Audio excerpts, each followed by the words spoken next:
In his years as an FBI hostage negotiator, Chris Voss learned invaluable lessons about human psychology and negotiation tactics that can be applied far beyond the high-stakes world of crisis negotiation.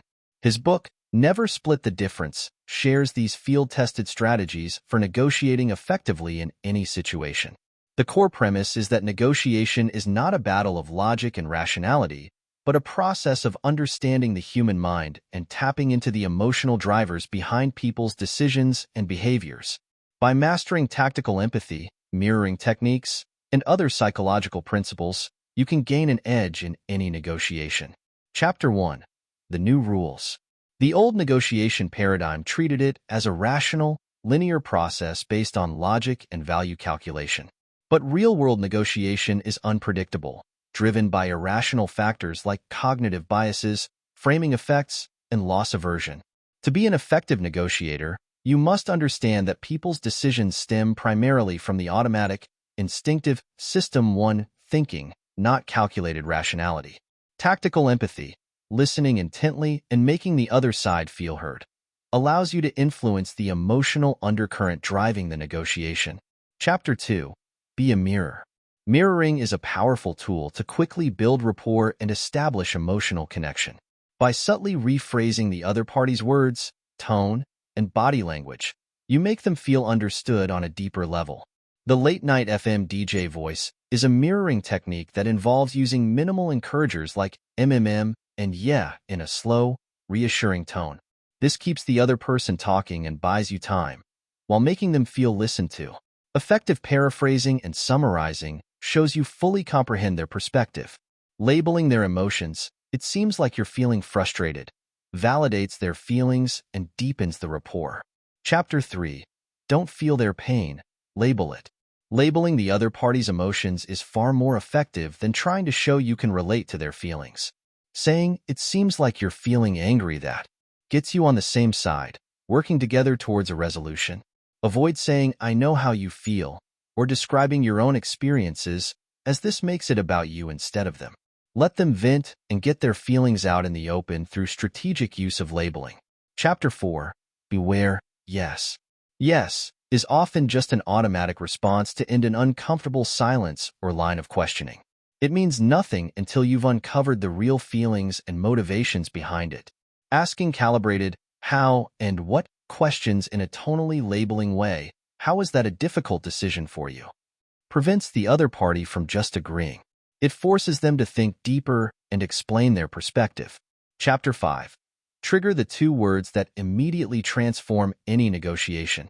The two words that unlock the path to real dialogue are "that's right."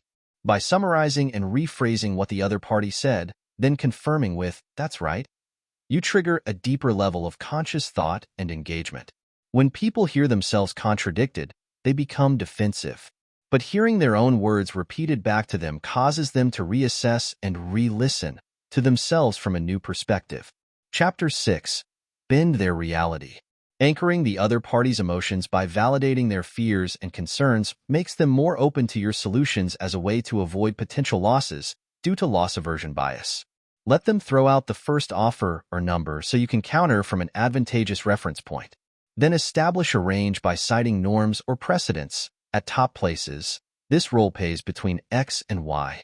Pivot to non-monetary terms like working conditions, benefits, etc. to make the deal about more than just price or salary. Know what they really value beyond just money. Chapter 7. Create the illusion of control. Saying, "How am I supposed to do that?" in a calm, concerned tone makes the other party feel in control by forcing them to explain their reasoning. This buys you time while projecting reasonableness. Politely saying no with a downward inflection and tone of regard, "I'm sorry, no," avoids confrontation while still holding your ground. It's not rejection, just a signal to continue the negotiation. Offering the illusion of control and optionality, "What would you suggest we do?" makes the other party feel empowered and invested in the outcome. Chapter 8. Guarantee execution. Summarizing and confirming the agreed terms in your own words at the end is crucial to ensure everyone is on the same page and committed to executing the deal. Use a summary setup line like, "Let me make sure I understand," before recapping all the key points. This prevents misunderstandings or either party later reneging. Identify the party's approval hierarchy and get explicit buy-in from all decision-makers. Make sure there are no rogue stakeholders who could derail the agreement later. Chapter 9. Bargain hard. To kick off the bargaining process, gently rattle the other party by introducing a new issue or concern that hasn't been addressed. This creates perceived value for further concessions. Know your bargaining style, analyst, accommodator, assertive, and try to identify your counterpart style. Analysts prioritize data. Accommodators want to preserve the relationship. Assertives are competitive. Use the black swan rule. Don't treat them how you want to be treated. Treat them according to their specific needs and style. An analyst needs more facts. An assertive needs to feel they won, etc. Chapter 10. Find the black swan. Black swans are the powerful unknown factors that can completely derail a negotiation if not uncovered. They are the unknown unknowns you never anticipated. To find the black swans, dig into the other party's deeper motivations, emotional drivers, and constraints that may not be obvious. Uncover their religion, their core values, and worldview. Use the similarity principle by finding common ground and shared experiences to build deeper rapport. People are more swayed by those they feel a connection with. The 3 types of leverage are positive, giving them what they want; negative, inflicting consequences; and normative, using their norms against them. Identify which levers you can pull. Conclusion. At its core, Never Split the Difference teaches that effective negotiation is about understanding the human psyche and tapping into the subconscious forces and cognitive biases that truly drive people's behaviors and decisions. By combining tactical empathy, mirroring techniques, strategic use of no, and other psychological principles, you can keep the other party engaged, build rapport, anchor their emotions, and ultimately shape the negotiation to your advantage. The book provides a powerful framework for any negotiation scenario, from hostage crises to business deals to interpersonal conflicts. Master these field-tested strategies, and you'll gain a decisive edge in any high-stakes interaction.